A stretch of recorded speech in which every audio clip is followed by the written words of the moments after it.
Welcome back, everyone. We continue to follow breaking news out of the Middle East this morning, where the U.S. and Israel have launched what they call preemptive strikes against Iran. The U.S. and Israel launched a major attack on targets across Iran on Saturday. Smoke began rising over Tehran shortly after President Donald Trump announced the U.S. launched a mission to take down the Iranian regime. A short time ago, the United States military began major combat operations in Iran. Israel joined the United States Saturday morning in Operation Epic Fury, which the president described as ongoing and as war. The United States military is undertaking a massive and ongoing operation to prevent this very wicked, radical dictatorship from threatening America and our core national security interests. President Trump calling this an ongoing operation, which is very different from what we saw during the summer, during Operation Midnight Hammer, when that was a limited strike. Israeli and American strikes last June weakened Iran's air defenses, military leadership, and nuclear program. In January, Iran cracked down on nationwide protests after growing dissent against ruling clerics. The human rights activist news agency says it's confirmed more than 7,000 deaths in the crackdown. We're taking a live look at Jerusalem this morning. An Israeli official said Iran's Ayatollah and president were both targeted. In an early Saturday morning video, President Trump delivered a warning and a mission to the Iranian people. I say tonight that the hour of your freedom is at hand. Stay sheltered. Don't leave your home. It's very dangerous outside. Bombs will be dropping everywhere. When we are finished, take over your government. It will be yours to take. This will be probably your only chance for generations. The attack comes after the U.S. and Iran walked away without a deal on Thursday over Tehran's nuclear program. Iran, we should mention, has since retaliated with drone and missile attacks against Israel and multiple U.S. military bases in the Middle East. What you're hearing now, the sirens blaring here, this is a part of the retaliation that Iran vowed would happen if they were struck. And they continue to make good on that and continue to carry out strikes on Kuwait, on Bahrain, Qatar, the United Arab Emirates, Israel. Those have been happening throughout the morning. We've also seen Iran launch assaults on Qatar, Kuwait, Saudi Arabia, Bahrain, and even the United Arab Emirates, where I am now. Over the last several hours, there have been explosions and plumes of smoke in the sky as the Emirati forces are targeting incoming missiles from Iran.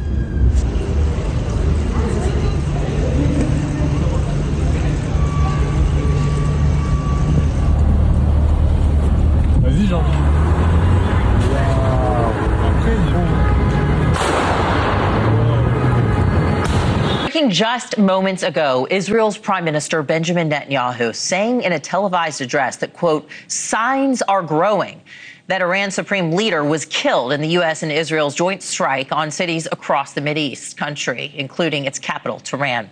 Iran hours ago saying the Ayatollah would address the nation this evening, but so far we have yet to see any address or message of any sort to be released. No proof of life. Today, Israel, together with the United States, acted to stop an existential threat to Israel, to our allies, and to global stability.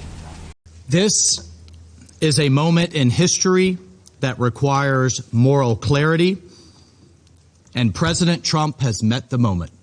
This morning, the United States regime jointly and in coordination with the Israeli regime initiated an unprovoked and premeditated aggression against the Islamic Republic of Iran for the second time in the recent months. Donald Trump has launched a war on Iran. The Congress must reconvene on Monday to vote on Thomas Massie and my war powers resolution to stop this war. Trump says his goal is to topple the Iranian regime. But the American people are tired of regime change wars that cost us billions of dollars and risk our lives. Frankly, while I find no joy in war, I do find relief that the United States is stepping up, that we're fulfilling our pledge to the people of Iran, that we're fulfilling our pledge to the people of the United States of America, and that we will not ever let Iran have nuclear-capable weapons. I was notified as a member of the Gang of Eight before the strike, but I am totally unsure about what our country's goal is in this potential war. There was no immediate threat to our country. So I believe the president has made a war of choice where he's putting our troops in harm's way. Over the past 36 hours, the United States and its partners have launched Operation Epic Fury, one of the largest, most complex, most overwhelming military offensives the world has ever seen.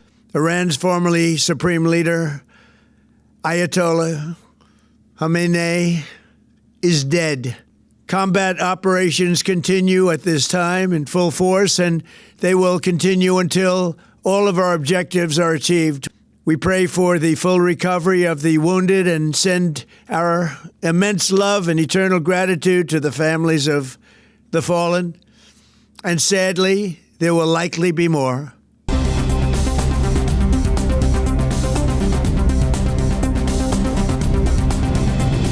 Via an early morning attack Saturday, the Trump administration has declared war with Iran. Since then, strikes have been going nonstop from both the U.S. and Israel. With these military operations, the Ayatollah has been taken out along with multiple senior officials.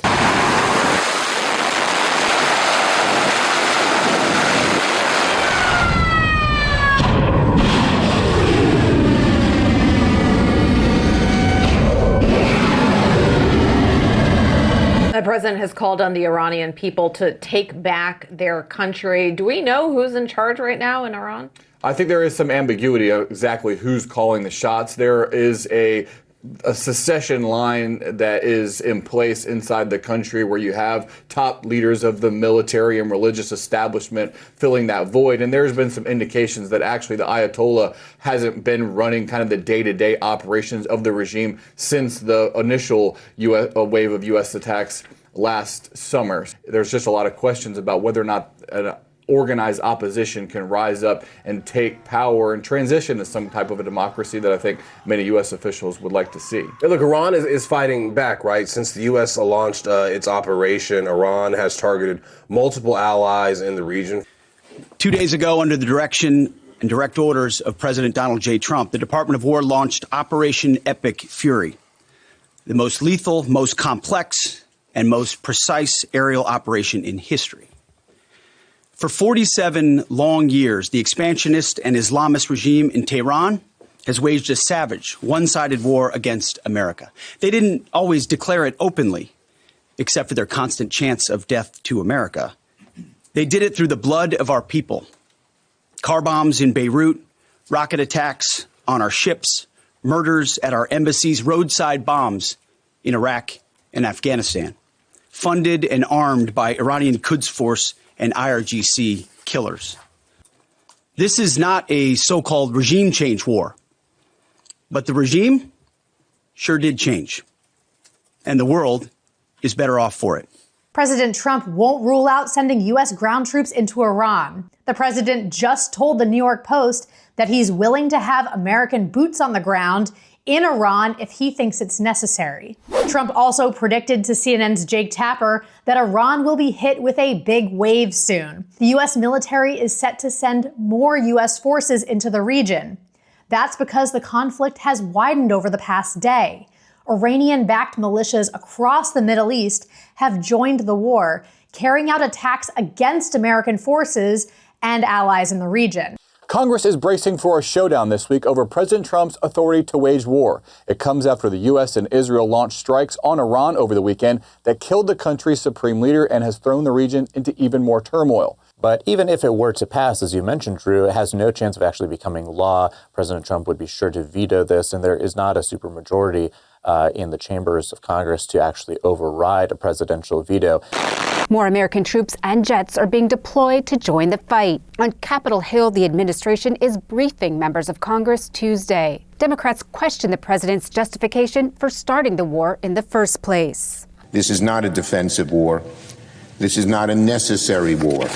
This is a war of choice. Still, most Republicans support the president's war, citing concerns about Iran's nuclear programs. They are, on the other hand, deliberately targeting civilians, as you've seen, because you know why? They are a terroristic regime. They sponsor terrorism and they participate in terrorism. What they are trying to do and have been trying to do for a very long time is build a conventional weapons capability as a shield where they can hide behind, meaning there would come a point where they have so many conventional missiles, so many drones, and it can inflict so much damage that no one can do anything about their nuclear program. So the president made the very wise decision. We knew that there was going to be an Israeli action. We knew that that would precipitate an attack against American forces. And we knew that if we didn't preemptively go after them before they launched those attacks, we would suffer higher casualties and perhaps even higher those killed. And then we would all be here answering questions about why we knew that and didn't act. So we've seen a pretty big increase in oil prices so far, up about 6% from when the conflict began. Currently trading right now as of Monday morning, about 11 a.m., right around $71, $72 a barrel. Now, the big question here at this point is whether the Strait of Hormuz, the main way that shipping can get out of Iran, whether or not that remains open or closed. If Iran follows through on its threat to try to fully blockade it, that's when you could see oil prices really start to get out of hand. The war is widening across the Middle East after U.S. and Israeli airstrikes in Iran. Iran's retaliation targeted Israel, a British military base in Cyprus, and closed airports across the Middle East. Pro-Iranian regime protesters clashed with security at U.S. embassies across the Middle East. On Capitol Hill, reaction to the U.S. military operation is split mostly along party lines. It's a noble cause to stand up to terrorism. The notion that this was an attack to stop Iran's nuclear ambitions is a joke. A whole different strategy in the Middle East. Instead of a decades-long conflict, the Trump administration is promising just a few weeks in Iran, saying the DoD has clear objectives this time around. As lawmakers return to work, there's heightened security here on Capitol Hill and around Washington, D.C. 3 U.S. embassies in the Middle East have just closed, and the State Department has ordered U.S. citizens in the region to evacuate immediately as President Trump's war with Iran quickly intensifies. Thousands of Americans are stranded. Why wasn't there an evacuation plan, and will you send planes to get people out? Well, because it happened all very quickly. We thought, and I thought maybe more so than most, I could ask Marco, but I thought we were going to have a situation where we were going to be attacked. They were getting ready to attack Israel. They were getting ready to attack others. Americans have few opportunities to leave now because airspace is largely restricted. Several airports have closed and some airlines have even pulled their flights. That means thousands of Americans are stranded in the Middle East. Defense Secretary Pete Hegseth says the war in Iran is just getting started. He held a press conference this morning at the Pentagon, announcing that more warplanes are arriving in the Middle East. He says to expect the conflict to accelerate, not decelerate. That includes a major bombing campaign against Iran. Hegseth says the Iranian regime is, quote, toast. Only the United States of America could lead this. Only us. But when you add the Israeli Defense Forces, a devastatingly capable force, the combination is sheer destruction for our radical Islamist Iranian adversaries. They are toast, and they know it. Or at least, soon enough, they will know it. And we have only just begun to hunt, dismantle, demoralize, destroy, and defeat their capabilities, just 4 days in. Thus far, Operation Epic Fury has delivered twice the air power of shock and awe of Iraq in 2003, minus Paul Bremer and the nation building. The conflict has quickly spread throughout the Middle East. Earlier today, NATO air defenses shot down an Iranian ballistic missile that was headed towards Turkey's airspace. During the briefing, Hegseth criticized the news media for focusing on the deaths of 6 American service members. He accused the media of trying to, quote, make the president look bad by calling attention to the American troops who have died so far in the war. This is what the fake news misses. We've taken control of Iran's airspace and waterways without boots on the ground. We control their fate. But when a few drones get through or tragic things happen, it's front page news. I get it. The press only wants to make the president look bad, but try for once to report the reality. Well, they're not part of the plan for this operation at this time, but I certainly will never take away military options on behalf of the President of the United States. There was many signs put out by the State Department, and I wish that everyone in this room would report on them. The Secretary of State issued level 4 travel advisories dating back to January for many of these countries in the region. On January 14th, the U.S. mission to Saudi Arabia advised personnel and Americans to exercise increased caution and limit non-essential travel to any military installations. On February 11th, the U.S. Department of State Consular Affairs shared a list of countries with level 4 do not travel advisories. I want to also extend our prayers and condolences to the families of the 6 U.S. military service members who have been lost in Operation Epic Fury. These heroes represent the very best among us. They laid down their lives in defense of our country, and we will never forget their legacy or their sacrifice. As the president said, we grieve for these American patriots and their families as we continue the righteous mission for which they gave their lives. President Trump intends to attend the dignified transfer of these American heroes to stand in grief alongside their families. From the chairman of the Joint Chiefs, we learned, Victoria, and I'll start with you, that when it comes to missiles, Iran fired 219 on day 1. It's 31 on day 4. Drones, nearly 800 on day 1, and it's down to about 200 on day 4. One of the big questions, obviously, from an American perspective going forward, as we see this military might on display from the air. And from the water, for example, the first torpedo to take out a submarine since World War II. The question then becomes about the possibility of boots on the ground. I don't know if you're watching with me, but the camera just panned over there to the right, and what we saw in Beirut appeared to be, Haley, did I get that right? It looked like there were some, it looked like there were some missile launches as it's 1:40 in Beirut, and you can see the smoke rising there, it appears, in the center of your screen. It was, if you were just watching us, it was the top right portion of your screen. And I just want to keep this picture up for a moment there. Let's listen.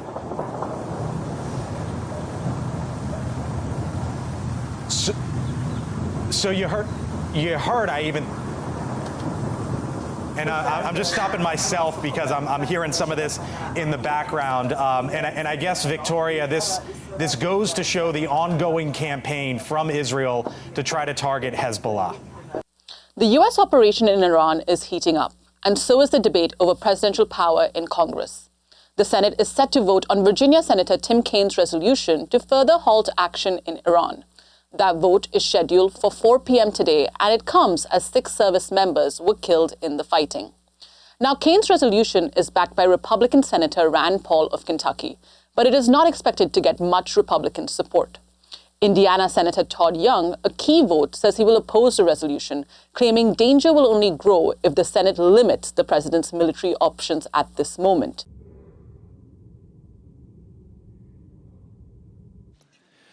On this, the yeas are 47, the nays are 53. The motion to discharge is not approved.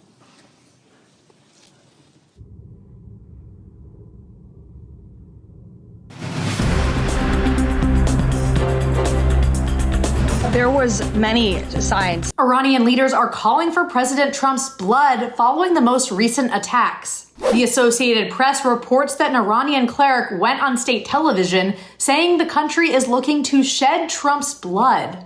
Plus, the Iranian foreign minister warned that the U.S. will bitterly regret sinking an Iranian warship. On Wednesday, a U.S. Navy submarine sank a warship in international waters.